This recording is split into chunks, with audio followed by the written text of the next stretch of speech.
Welcome back to the Black Evolution. Ladies and gentlemen, my name is Dab Day. I got a special guest today. My name is Kidd Klutch Robinson. We're going to talk about one topic. That's vote and success. Let's get into it. Here we go. So, once again, I have a very special guest by the name of Kidd Klutch Robinson. How you doing, brother? I'm good, Daniel. How you doing? I'm good, my brother. I want to say thank you for having me on this show. It's always good being on here. Always, my brother. Always good to have you. Good to have you. So let's talk about voting, man. So with the election coming up this November, it being COVID-19 and racism, how important do you think voting is in this country? I know a lot of people always say, well, this is the most important election of your lifetime during election season, but this is what I'm going to say. This is the first and only, maybe the only time hopefully the only time I have to say this, but this is the most important election of our lifetime. And we're battling for the soul of this country. We're battling for the soul of everything we believe. And we're battling for democracy. We're battling for just basic freedoms, basic needs, basic everything. Everything, these things that you take for granted is at risk right now. I understand that. That's deep. I agree with you on that because when it comes to voting and the power of your vote, the power of your vote resides in the individuals. These individuals have people go out and cast their vote and they vote with the president in. And with this election coming in, you have the heart and soul of America being put on trial here.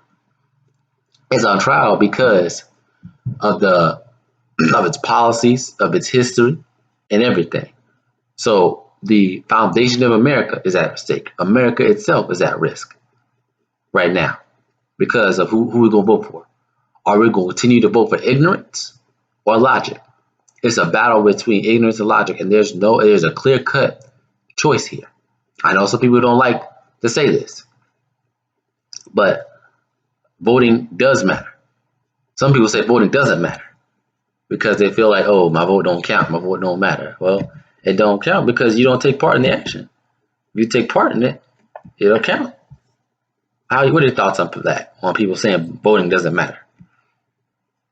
And I agree with your statement, what you made about you got to take part in the race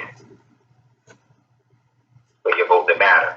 And here's what I have with this. A lot of people say their vote doesn't matter because they've been told that. A lot of people say their vote doesn't matter because it's what they believe. They have it in their psyche that it doesn't matter because what I've heard from certain people that says their vote doesn't matter, they're saying it's just a cover-up for them saying, well, I don't know how to register to vote. I don't know who to vote for. I don't know what to vote for. I don't know what voting does. They don't know the actual levers that comes to voting. If you're voting for, you're not just voting for the person. You're voting for your basic freedoms. You're voting for your basic rights, your basic beliefs. I agree with that because number one, when you go into voting itself, you vote not only for the national elections, but the local elections. Because with the local elections, that's where you live. That's your home. If you don't vote, then that affects you. Let's say, for example, you have a Democratic senator and a Republican senator in Charlotte. One's Democrat, one's Republican. If you don't vote, a congressperson, if you don't vote, then that Republican congressperson can make your life worse than it was before when you had a Democrat person. So it all depends on where you live. So if you vote where you vote not only with the national election with the presidency, but in your local elections where you live. And if you don't vote where you live, then that's gonna cause bad things to happen because you're not voting, you're not taking part of the process. And I'm glad you said that because this is what I want to. I'm going to tell you every voting position you have for your locals. For your locals, you have your mayor.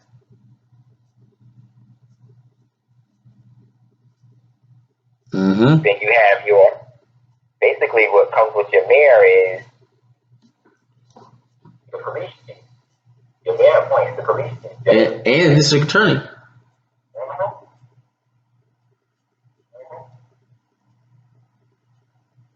District attorneys, you have your council person, then you have your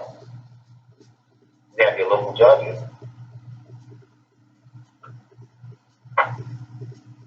And basically what they determine like, let's say Daniel lives in Charlotte.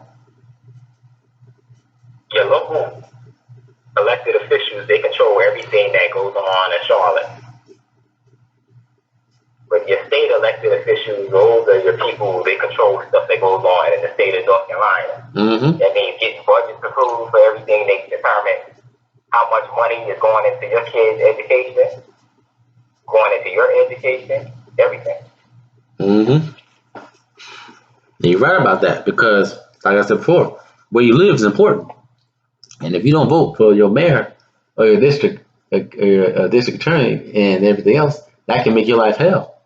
Excuse my language, but it's the truth because if you if just say, for example, police brutality is high in your state, if you have a Republican governor or Republican mayor, that's a problem because then they appoint the police department, then they appoint the other people. That's why it's important to vote for local elections as well as national. And then when it comes to voting itself and the process, people say your vote doesn't matter, but that's because they don't realize the importance of voting. And plus, if voting didn't matter, why are some people trying to make efforts to block the voting rights or block through gerrymandering, through all these other different types of slick policies? They're trying to block the post PO box, through all these things. Why take such a risk? The vote doesn't matter. What's your thoughts on that? I want to go to where you say the vote doesn't matter as far as the local officials and state officials. Like you say, you have a Republican governor. This is a situation we have too. It's called divided government. You generally don't want a divided government because what happens is you have a divided government. That means you may have a Republican or Democratic governor, but they may have a state legislature run by Republicans. That Democratic candidate may not get much done because the opposite party has different agendas, and some people that run those parties, they don't want to compromise with them on either side. So if you believe one thing and this person believes another thing, it's going to make it hard. So when you have to meet middle ground versus if, okay, you have a all Republican legislature or all Democrat legislature. It's going to be more easier to get things done versus a divided government. Because we see that right now in the government we have on a federal level. We have a Democratic-controlled Congress, we have a Republican-controlled Senate, and a Republican-controlled White House. So like we're saying anti-Emmett Till, anti-lynching bill, that can't get passed because the Republicans in the majority, they won't put it on the table. They control the highest part of the Congress, Senate. And that's the same thing with the George Floyd bill.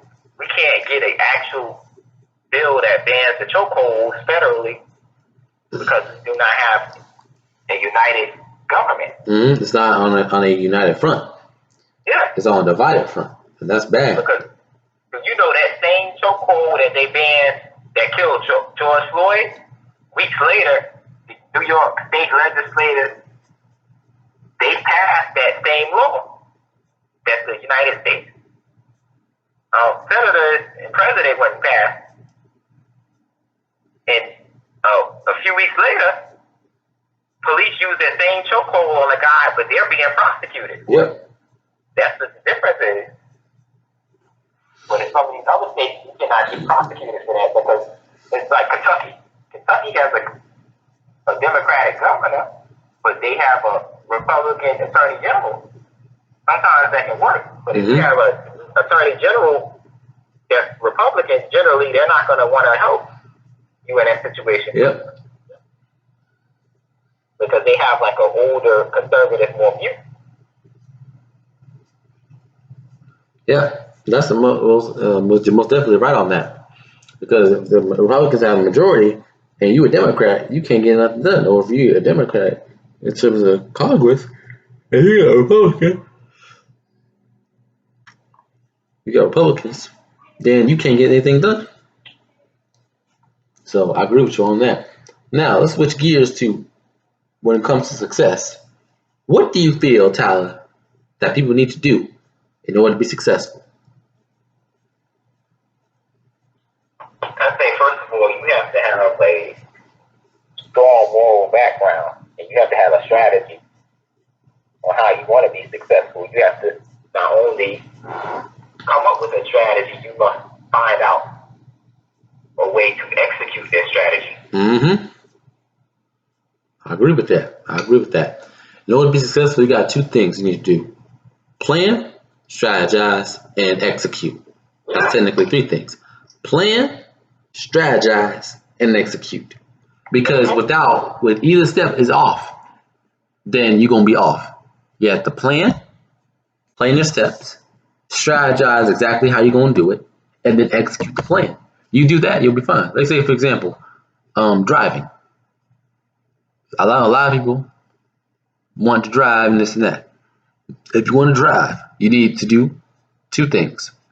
One, plan, strategize, execute is the steps, but plan when you're gonna get your permit, strategize how you're gonna get the permit, and then three, execute the plan to get the permit. You gotta study, gotta go online, you gotta do all that, you gotta take a test, and then you'll have your permit. License, same principle. Plan about when you're gonna drive, strategize how you're gonna drive it, and then three, execute the plan. That's it. You do that multiple times, you'll be fine. So that's what I believe in order to being successful. And also I want to say this: there is no shortcut to success. I'm gonna say it again: there is no shortcut to success. You have a lot of people want to take the quick and cheap way out to be successful. They don't want to put the work in, and then they wonder why they're not getting as successful because you didn't put in the work. How you gonna be successful without putting in the work? The Bible says that faith without works is dead. How you gonna say you have faith, but you don't want to put in the work? Mm-hmm. Yeah. So what's your thoughts on that, my brother? I agree with that because a lot of people, I think that they take the Bible they think, oh, God is going to supply all my needs. I believe He is going to supply your needs, but basically what God is telling you at times, He's not always saying, wait on me. Mm-hmm. He's saying, while you wait, you go and act. You got to put in that work. Mm-hmm. He's saying, follow my commands. So in the Bible, it tells you what to do. Mm-hmm. In any part of life, because we're seeing in today's world, He's instructing you on what to do. Mm-hmm. But what happens is people, they don't want to do it. They get disobedient. Yeah. And disobedience, it causes all kind of stuff like diseases and stuff now. Yeah. Mm-hmm. That's why we see all the stuff happening. Just like people saying they may want this job, they may want this relationship, they may want this and that. It may not work out. But what he's saying, he never said that you're not going to have hard times. Mm-hmm. But he get the stuff that's written in there is telling you how to overcome those hard times. Yep. Because it's like it says in Ephesians chapter 6, verse 11, he says, put on the full armor of God so that he can take your stand against the devil's schemes. What he's telling you is be aware of those around you. Mm-hmm. Be ready to prepare to fight against those that seek to form a weapon against you. Mm-hmm. He said, no weapon formed against me shall prosper. He never said it wouldn't be attempted. Mm-hmm. He never said it wouldn't be used. Mm-hmm. He said it won't prosper. Yeah, I agree with you on that, my brother. I agree That's with what you people on don't that. understand.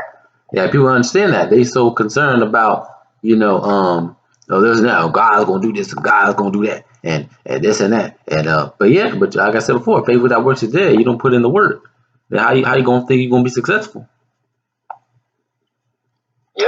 Mm-hmm. They don't want to do that. Success is how you define it. Mm-hmm. And that's what people don't understand. That people could go back with what society says. Okay, I got $1 million in the bank account. retired and stuff. You could be a millionaire. You could still be unsuccessful in the area. You could be unsuccessful in life. Mm-hmm. You could be successful in your work life, but you could be shitty in your personal life. Yeah. And that all comes with strategy too. With everything, you can apply these principles to anything. With work life and personal life. Just strategize. What you gonna do? What And you I want gonna to do? speak on it too. You can also be horrible in your spiritual life. Mm-hmm. You could be good, and you could be good in your spiritual life and be horrible in every other area, because you have pastors and stuff. They have kids and stuff, but grandkids, they resent them because they were pastors, because they may have dedicated their life to God and to their congregation, but when it comes to their family life, they went around. Yeah. And I'm not saying all, but some. Mm-hmm. And it's just like people in general too. Yeah, these material things are good. Yes, he wants you to have the best, but don't neglect your family. Yeah. Or don't neglect your principles either to be successful. Those material things, they come and go, but your family, that's forever. Yeah, I believe every man or any person has to have a code. You have to be honorable.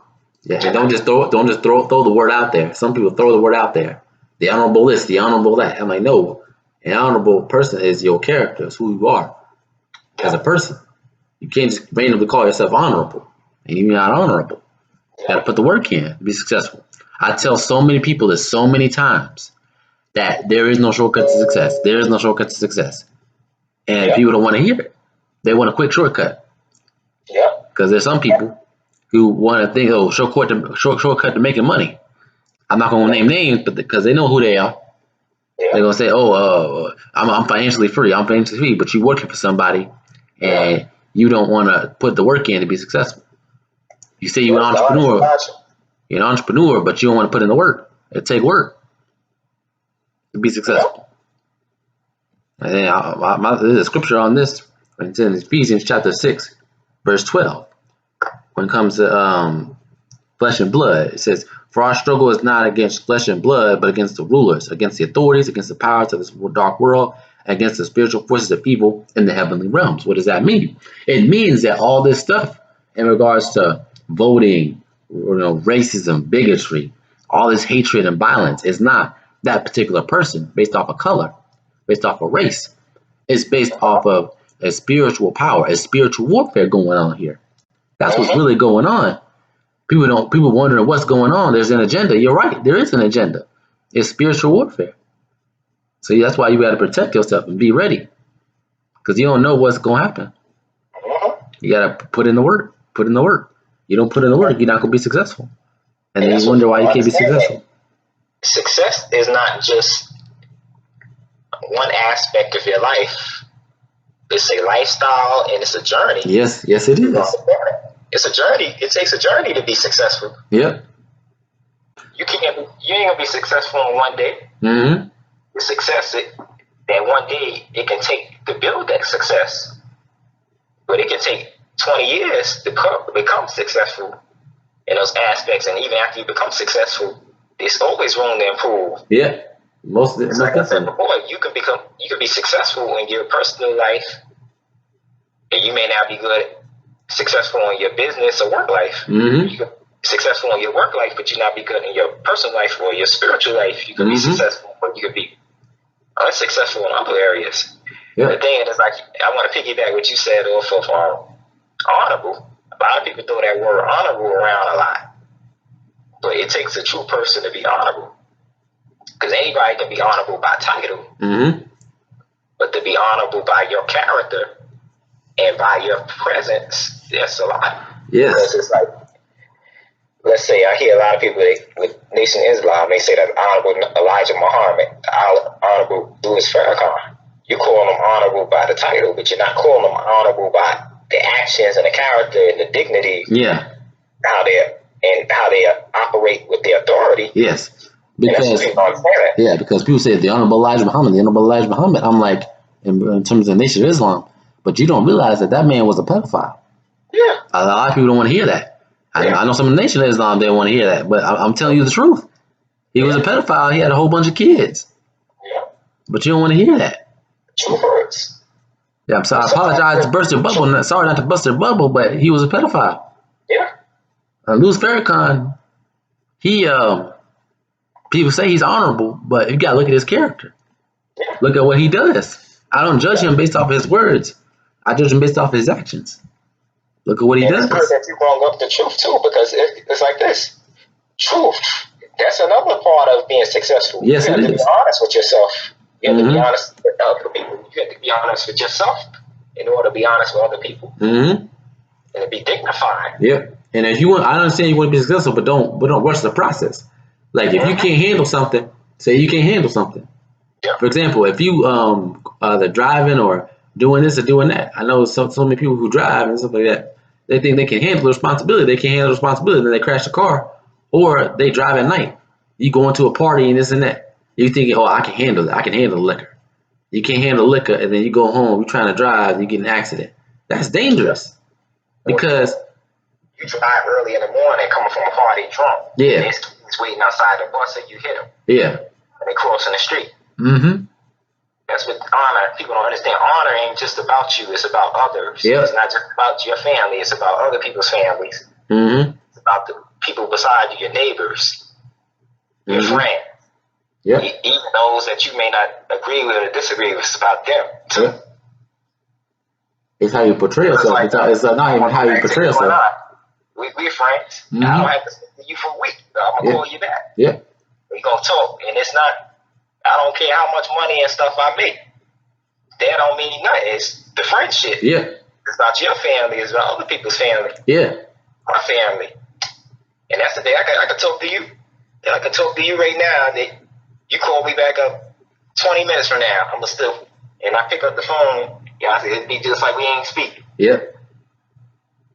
Because it's like you're glad to hear from people. Yeah. People take that for granted. Yeah. People like, or so many people they don't want to admit, or they don't want to admit that they're proud of them. In terms, that's all part of being honorable too, because you got to admit, your faults. Admit when you're proud of somebody. Admit when you got to call that person out on the wrong. You got to call a person out on the right. So many people have so much pride and this and that and da da da da da and yeah, I don't want to tell him I'm proud of him this and that because I'll look weak. And I'm like, oh, if you don't tell him you're proud of him, he might think that in his heart that you're not proud of him and this and that. Because I've seen so many people they think that person's not proud of them. I saw a YouTube video of a person. He was like, hey man, tell people you're proud of them. Tell people you're proud of them.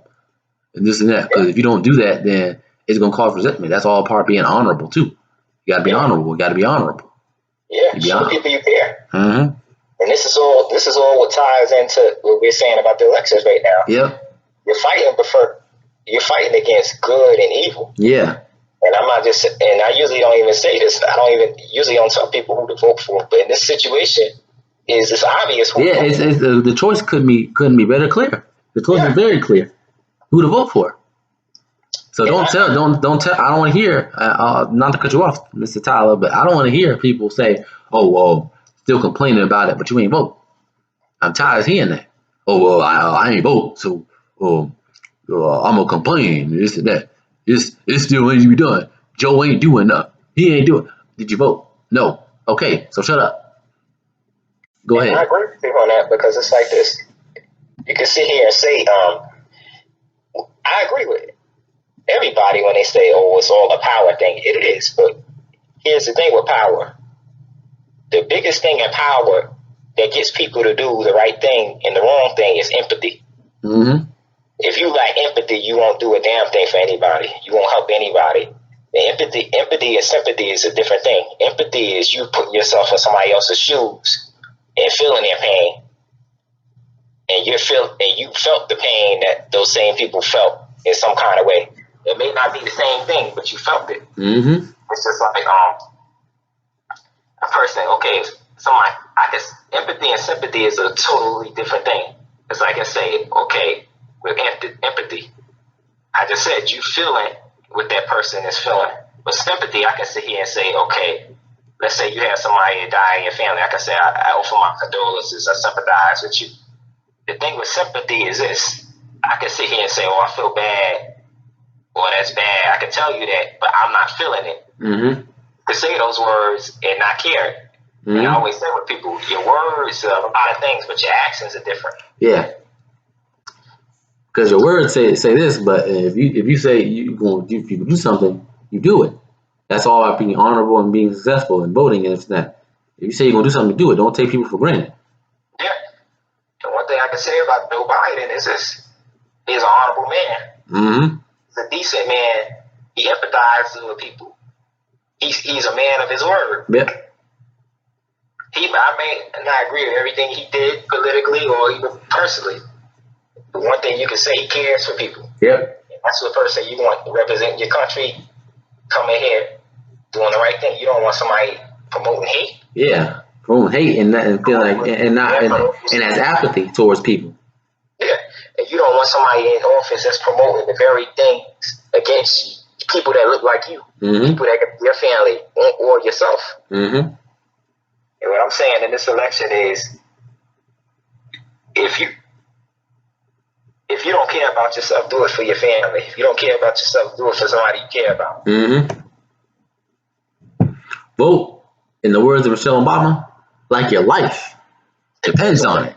It does. Because it does. It, like I said before, it does depend on it because this is the soul of America. If you don't do it for America, some people, you don't care about America. Do it for yourself. Do it because your life matters. Do it because Black lives matter, white lives matter, all lives matter. I know that's a political statement, but it's a truthful statement because all lives do matter. Your vote matters, your life matters. Don't just be sitting up there thinking that, oh, my stuff don't matter, my stuff doesn't count. No, your life counts. Live every day like it was your last. Because you don't do no what ifs. I'm piggybacking off what you said too. You're saying, okay, if it didn't matter, why are they trying so hard to keep you from doing it? Mm-hmm. And that's the thing. It's just like I say, with a person that has cancer, I may not have cancer, you may not have cancer, but we all know somebody has had near and dear to us that had cancer. Mm-hmm. So we can empathize with that. Yep. That's what you want. Exactly. Somebody that empathize with you. Mm-hmm. So going over and recapping, voting is important because why? Your vote matters. If it doesn't matter, people wouldn't take such an effort to conceal it or to try to stop the process. Number two, when it comes to successful, you need to do three things: plan, strategize, and execute. Plan, strategize, and execute. And I want to add something to that too after you finish this up. All right. So, and then finally, when it comes to being successful, you have to be honorable, respectable, know who you are, know who your character is, and just focus on you. And you'll be successful in everything else. Care about other people. Care about yourself. Take care of yourself before you take care of anybody else. And go ahead, Tyler. And two, people keep saying that my vote don't matter. Judges, it matters. If you're somebody that's been the victim of child molestation or you've been raped, it does. Because those judges, they determine, let's say for instance, a woman, she gets raped and she has a baby from that rapist. You don't know how that woman is feeling, that she has to carry that baby of the person that raped her, and she has to see that baby and witness that pain every day. Mm-hmm. You don't know how that is. So you keep people saying you shouldn't abort the baby. Say people that say you shouldn't abort the child, when that child gets in the world, they don't care about him. Yeah. It's the same child they're likely to, police are likely to brutalize, and they won't say a word about it. Yeah. They say, oh, we care about life. We're pro-life. We're pro-life. They're a fetus in the mother's womb. They'll say, well, you shouldn't kill it. But you kill people. But you kill people every day. Issues, you need to go and vote for those issues. Yeah. You need to pick somebody, a candidate that represents those issues. Mm-hmm. People don't understand. Your president, they appoint your federal judges that determine the decisions, and your governors, they appoint your state judges. Yeah. So people don't think that's important, but it's very important. It is. Because it matters, because it determines how you live. And so, just like us. Yeah, just like us. Well, we determine how I live and everything else. We determine, like, okay, what we're going to do, how we're going to strategize, how we're going to do this. And I will say this about voting. People say, I'm going to hold the vote hostage. Hold the vote hostage if you want to see change. If you don't want to see change, then if you want to see change, you have to put yourself out there and vote and hold people accountable. Don't just vote just to vote. Be an informed voter. Know who your candidate is. Know who they are as people, and then make a determined and wise decision to vote. Don't just vote just to vote. Yeah. And there was a candidate that said 4 years ago, he said to all black people, he said, "What do you have to lose?" And that candidate is now the president of the United States. And the same thing he's demonizing black people. Mm-hmm. And he's the same one. He's not doing anything about the black people that's being slaughtered, killed in these streets by police, white people, police, anything. He's not speaking on your behalf. So you keep saying the other person is showing you who they are. What it could be like if he's elected. Yep. Like he's saying, if we want change, we have to make change. Mm-hmm. Change is not going to be change staying at home. You make change getting up and going to the polls. Yep. You don't make change just like you said, sitting on your behind. You make change getting up and getting out there. Change don't come unless you make it. And I understand too. They're saying stuff about voting by mail. I was for that at first. So I was going to go vote by mail, but the stuff I'm seeing is something you said earlier in this podcast that the president he had his postmaster general remove the mailboxes and stuff and defund the voting. Mm-hmm. And that's what people don't understand. That he did that. So what happens is you're mailing everything you mail to somebody. It's going to be delayed. Your votes. Your grandparents may have medicines that's being delivered by mail. Yeah. So if he does this, he's showing you what he's about. Mm-hmm. He's showing who his character is, and it goes back to being your character and being honorable and not honorable. And goes back to who you are. Yeah, you can finish that. I'm sorry. I was gonna say that in order to be honorable, you have to know who your character is and be an honorable person. This person show you he's clearly not honorable, so why you vote for him? Yeah. And also I'm telling people too. I know it's unsafe right now to go out in these conditions, but I'm just gonna tell you right now, gonna take this risk. Put on the mask. If you gotta put on two, put them on. Get to the polls. We have early voting coming up soon. Yep. Next week's episode, we're gonna announce the dates for those. Yep. But I'm telling people, don't mail your vote. Take your vote down there. Yep. Volunteer and be a poll worker. Yep. There's been many athletes and entertainers. They've been paying for people to be poll watchers at the voting booths. They've been renting places. Where you can go vote. So we have no excuses now. Yeah. So why vote? But like you said, vote on like your life depends on it. Yep. Like you said, it's honor and decency. Yep. Go out there. If you got to take an Uber to get there, I'm sure Uber will be happy to oblige you going out there to go vote. If you got to do that, if you got to take Lyft, do whatever means. If you got a car, take your car down there. Get up and do it. If you need a ride, I'll take you. Yep. If I'm unable to take you, I'll find somebody to take you. Yeah. Like I said before, get you an Uber or Lyft. Get you a taxi and get down there to the polls. Like I said, there's no excuse now. No excuse. Take part in the process. Snoop Dogg, he was one of those people, he didn't vote for years, and he's actually voting this year. Mm-hmm. And the reason why he said he didn't vote is because he was a felon. And he said he didn't know felons were granted the right to vote. He found out. Mm-hmm. Cleared all the stuff and he's voting. Yep. And that's what people understand that. Your life depends on this. Yep. Yep. All right, Tyler, I'd just like to say this. Thank you for being a great and special guest on the Black Evolution. And this is Dab Dale signing off. Tune in next week. We're going to show you the actual dates of what it means to vote and when you can vote. That way you'll be part of the process. Anything else you'd like to say, Mr. Child? This is what I'm going to say. I'm going to reiterate it one more time. Your life depends on it. Your dignity depends on it. Everything that you live for depends on it. Mm-hmm. If you want to be honorable, live up to that name. Honor honor is about decency, your character, everything. Like I said, vote for the person that's honorable, decent, honorable, decent, good character. Empathize with people. Yep, empathize with people as well. All right, this is Dab Dale. This is Kidd Klutch Productions, and we're signing off to the Black Evolution.